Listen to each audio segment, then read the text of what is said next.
Selamat sejahtera dan selamat kembali ke channel saya. Hari ini saya ingin kongsikan video kerja lapangan siri terakhir.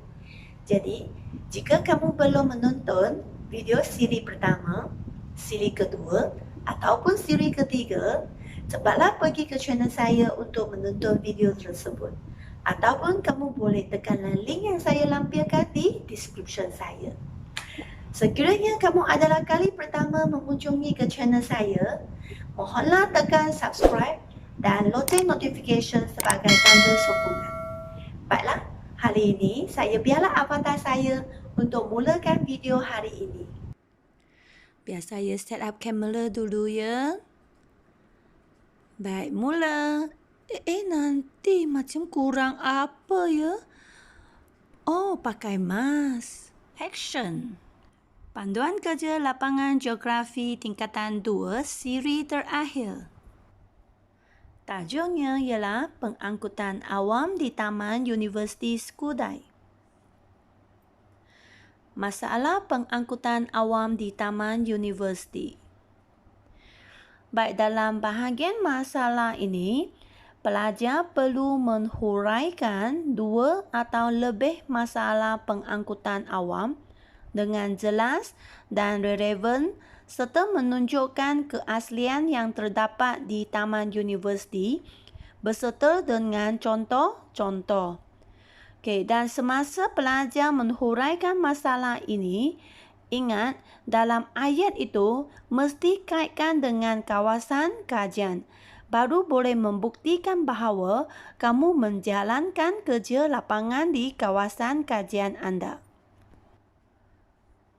Baik, ini merupakan contohnya masalah pengangkutan awam di Taman Universiti. Yang pertama, cikgu menulis jangka masa menunggu yang lama. Sebenarnya, pelajar boleh mengambil masalah yang kamu tulis di dalam borang soal selidik anda. Jadi kamu lihat di sini, cikgu tulis daripada soal selidik yang saya lakukan. Cikgu tuliskan daripada sumber apa cikgu mendapati masalah ini berlaku di kawasan kajian saya. Dan tuliskan atau kirakan berapa orang daripada borang soal selidik dan tulis di sini terdapat berapa orang responden menyatakan bahawa mereka menghadapi masalah menunggu bas dalam jangka masa yang lama. Jadi dalam ayat yang pertama, dia merupakan fakta, iaitu pelajar menyatakan masalahnya dan juga sebutkan juga kaedah yang kamu guna. Baik, ayat yang kedua merupakan huraian. Biasanya bas terperangkap dalam kesesakan lalu lintas pada waktu puncak seperti waktu balik sekolah atau balik kerja. Sebenarnya cikgu di sini sudah tuliskan huraian dan juga contohnya, iaitu apakah masa yang paling mereka menunggu lama. Dan akhirnya cikgu juga ada huraikan penduduk kawasan itu terpaksa menunggu lama untuk menaiki bas. Jadi pelajar, dalam semasa kamu menghuraikan masalah dalam ayat atau dalam perenggan itu mesti ada fakta, ada huraian dan ada contoh. Jadi B itu cikgu minta kamu buat sendiri ya. Kamu boleh dapatkan masalah ini dari mana? Dari borang soal selidik. Dan mengikutlah cara cikgu di sini, saya berdasarkan data yang didapati daripada 10 orang responden. Jadi kira juga daripada borang soal selidik, berapa orang responden menyatakan mereka menghadapi masalah apa. Jadi ini sudah merupakan fakta. Jadi pelajar sendiri buatkan atau tuliskan huraian dan juga contoh yang ada di kawasan kajian anda atau yang di Taman Universiti. Huraian ini pelajar boleh rujuk kepada sumber ataupun maklumat yang kamu cari dari internet atau dari buku. Tetapi ingat, kamu mesti olahkan sendiri ayat tersebut supaya menunjukkan keaslian. Tidak boleh salinkan daripada maklumat tersebut. Okey? Tak boleh semua salin. Okey? Mesti olahkan sendiri. Langkah-langkah penambahbaikan pengangkutan awam di Taman Universiti.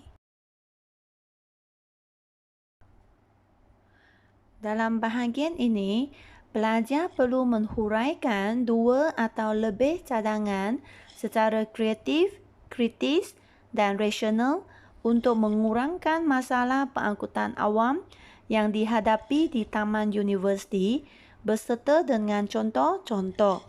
Jadi pelajar lihat di sini, dia kata kreatif.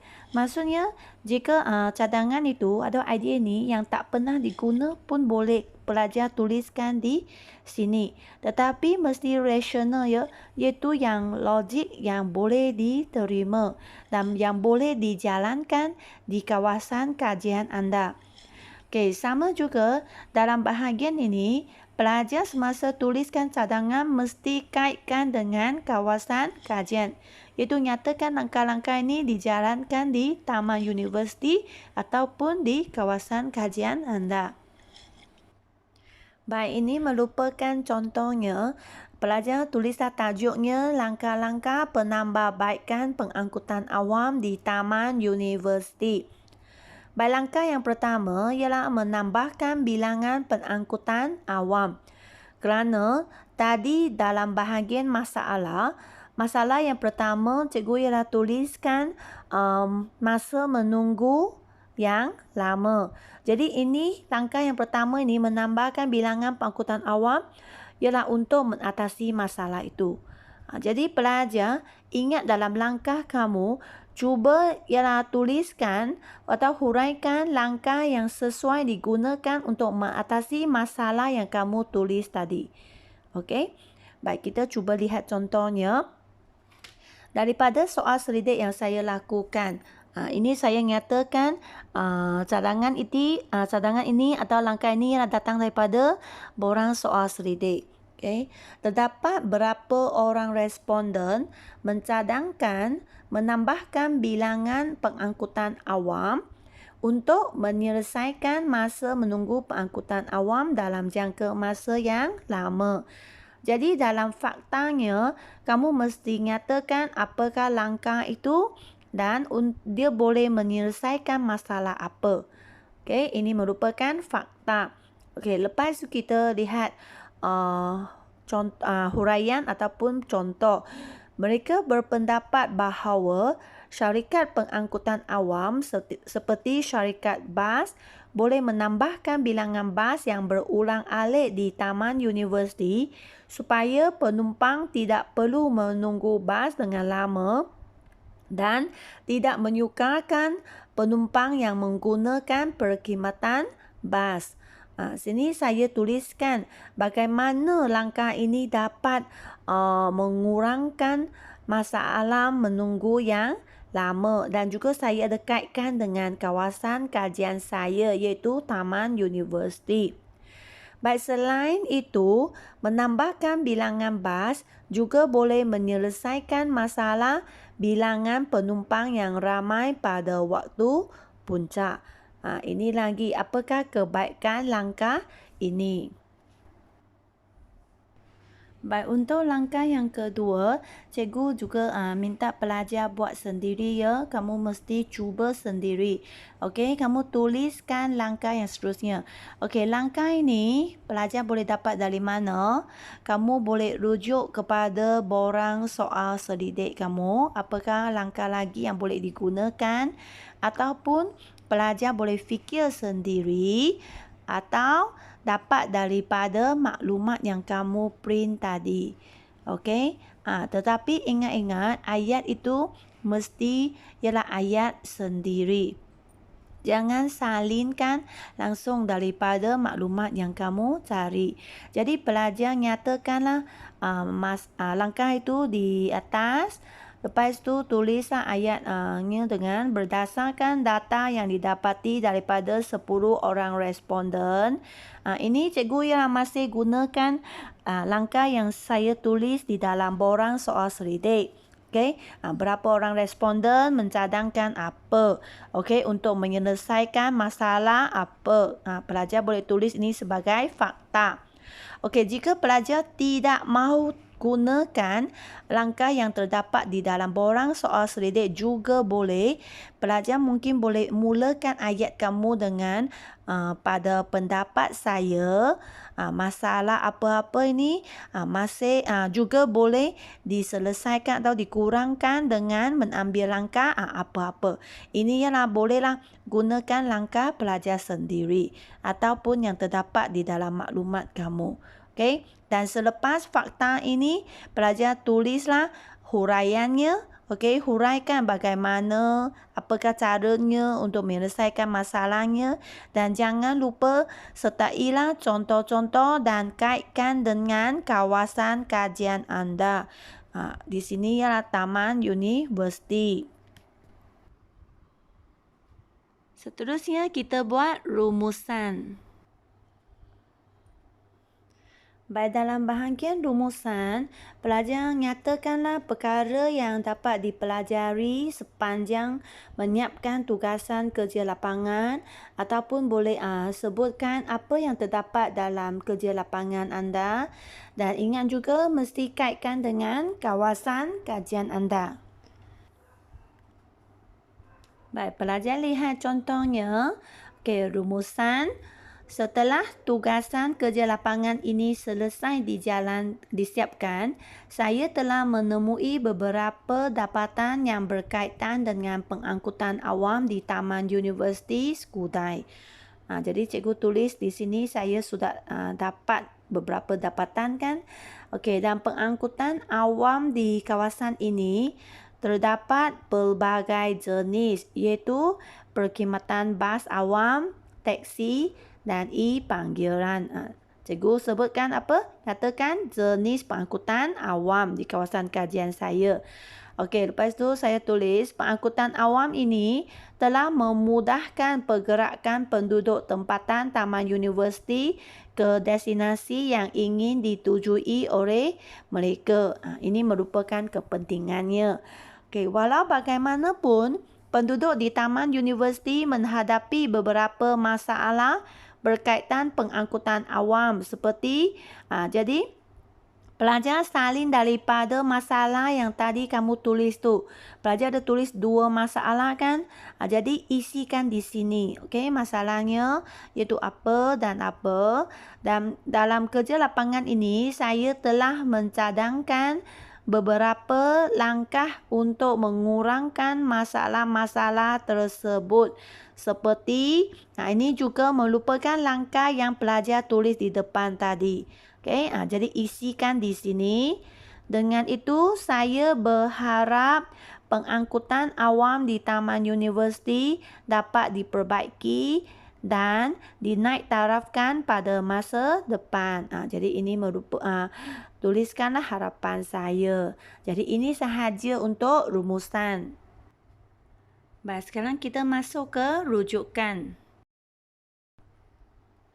Dalam bahagian rujukan, pelajar menyenaraikan sumber rujukan yang digunakan untuk menjalankan kajian seperti buku teks, buku rujukan, surat khabar, majalah, internet, orang, sumber. Iaitu semua maklumat yang pelajar cari itu mesti tuliskan sumbernya datang dari mana. Okey, dan mesti mengikut format yang betul. Baik, ini merupakan contoh pelajar tulis rujukan dan formatnya. Baik, kita lihat satu demi satu. Baik, yang nombor 1 dari buku teks. Okey, jadi pelajar tulis macam cikgu lah, tulis rujukan tajuknya, lepas tu 1 buku teks. Okey, didahului dengan nama pengarang. Okey, jika kita lihat buku teks kita, ini merupakan nama pengarangnya. Jadi kita tuliskan di depan, lepas tu koma dan diikuti dengan tahun menerbitnya Jadi pelajar carilah dalam buku teks. Jadi ini adalah tahunnya. Jadi tulislah 2017. Okey, dan koma lagi. Dan tulis buku teks geografi tingkatan 2 ini judulnya. Iaitu nama buku dia. Okey. Jadi kita tuliskan di sana dan titik. Okey. Seterusnya kita carilah syarikat penerbitnya dan dia ialah terletak di mana. Contohnya di buku teks ialah kita cuba lihat ini ialah syarikat penerbitnya iaitu IMS Book Trading Sendirian Berhad dan dia ialah terletak di Johor Bahru. Jadi kita tulis dulu Johor Bahru dan titik bertindih dan tulis IMS Book Trading Sendirian Berhad dan titik. Ini ialah formatnya termasuk koma titik semua. Jadi pelajar tulis ikut format cikgu ya. Okey. Dan yang kedua buku rujukan. Okey, pelajar juga tulis buku rujukan dan sama juga formatnya dengan buku teks. First ialah tuliskanlah pengarangnya. Yang ini cikgu ambil dari modul pelajar ya. Jadi kamu cuba lihat ini adalah pengarangnya. Jadi cikgu tulis di depan. Lepas itu koma. Dan tuliskan tahun menerbitnya. Untuk buku modul kamu ialah tahun 2020. Dan judulnya ialah Geografi Tingkatan 2. Lepas itu titik. Dan tempat syarikat penerbitnya ialah Seri Kembangan dan titik bertindih. Lepas itu tulislah syarikat penerbit iaitu Alaf Sanjung Sendirian Berhad. Baik, untuk pelajar yang ada cari dari surat khabar, maka kamu boleh tulislah untuk khabar dan apakah namanya, okey, dan tarikhnya dan juga dari halaman apa. Okey. Tetapi jarang ada pelajar dapat surat khabar kan, dapat maklumat daripada surat khabar kan. Jadi jika kamu tak ada, jadi tak perlu tulis ya. Okey, nombor 4 orang sumber. Okey, pelajar tuliskan di sini nama orang sumber kamu. Kamu boleh dapat dari borang soal selidik kamu. Okey, namanya, lepas tu koma, umurnya, koma, lepas tu ialah alamatnya. Okey, tulis alamat. Okey, lepas tu di belakang titik. Okey, ini ialah cara. Jadi pelajar jika ada 10 orang responden, maka perlulah tulis 10 orang sumber di sini. Okey, senaraikan 10 orang. Okey, yang seterusnya ialah internet. Jadi pelajar mesti menulislah websitenya, adresnya di sini. Okey, senaraikanlah semua yang pelajar hari itu carikan maklumat kan. Jadi banyaknya yang kamu cari websitenya, kamu tulislah semua alamatnya di sini. Lampiran. Baik, dalam bahagian lampiran, pelajar hanya lampirkanlah borang soal selidik yang 10 helai sudah diisi oleh responden. Maklumat yang dicetak keluar dari internet termasuk daripada Google Maps. Okay, dan maklumat yang dicetak dari buku teks ataupun buku rujukan atau gambar yang berkenaan. Jika ada pelajar yang ada pergi ambil gambar, maka juga boleh dimasukkan ke dalam bahagian lampiran. Tetapi gambar itu mesti ada keterangan. Okay. Untuk pelajar saya, yang saya tidak minta kamu pergi mengambil gambar kerana pada tempoh PKPP ini tidak sesuai. Jadi, kamu tak ada gambar lah. Tak perlu lampirkan gambar. Okey, jadi contoh macam mana nak lampirkan. Baik, pelajar boleh lihat. Kamu mungkin ambil sehelai kertas A4 ke, kertas warna pun boleh. Atau kertas pad pun boleh. Okey, jadi kamu tulislah. Lampiran macam ni. Ini lebih kemas lah, okey. Dan lepas tu di belakang kertas A4 ini, kamu lampirlah macam contoh ini. Tengok di belakangnya, dia lampirlah semua yang dari buku teks, buku rujukan, internet, gambar semua. Okey, ini ialah diletak di paling belakang laporan kerja lapangan anda. Langkah terakhir untuk kerja lapangan anda. Baik pelajar, sebelum kamu menghantarkan laporan kerja lapangan kepada cikgu geografi anda, jangan lupa kemaskini jadual kerja anda. Okey, cikgu pada mulanya sudah beritahu jadual kerja ni mesti dari hari pertama kamu mendengar taklimat cikgu hinggalah hari terakhir kamu menghantar kerja lapangan kamu. Okey, jadi mesti kemaskinikan setiap aktiviti yang telah anda buat. Okey, yang kedua, susun semula laporan kerja lapangan yang dah disiapkan mengikut senarai kandungan. Okey. Jadi kamu susunkan semua, okey, rujuk kepada senarai kandungan contohnya ini. Jadi kamu susunlah ikut dia. Okey, didahului dengan apa? Dengan penghargaan, pendahuluan, susun macam ni. Baik, yang ketiga, tuliskan muka surat di setiap muka surat dari bahagian penghargaan hingga muka surat terakhir lampiran kamu. Jadi dari muka surat dari penghargaan kamu tulislah, contoh di sini penghargaan kita tulis 1. Okey, lepas tu pendahuluan kita tulis 2. Macam ni. Tuliskan semua muka surat, okey, setiap muka surat. Okey, dan yang keempat, lengkapkan bahagian muka surat di bahagian senarai kandungan. Tadi mula-mula cikgu ada minta kamu kosongkan dulu kan senarai kandungan yang bahagian muka surat. Jadi sekarang kamu sudah boleh isikanlah. Tadi contohnya penghargaan ialah kamu tulis muka surat 1 kan. Jadi di muka penghargaan sini kita tulislah 1.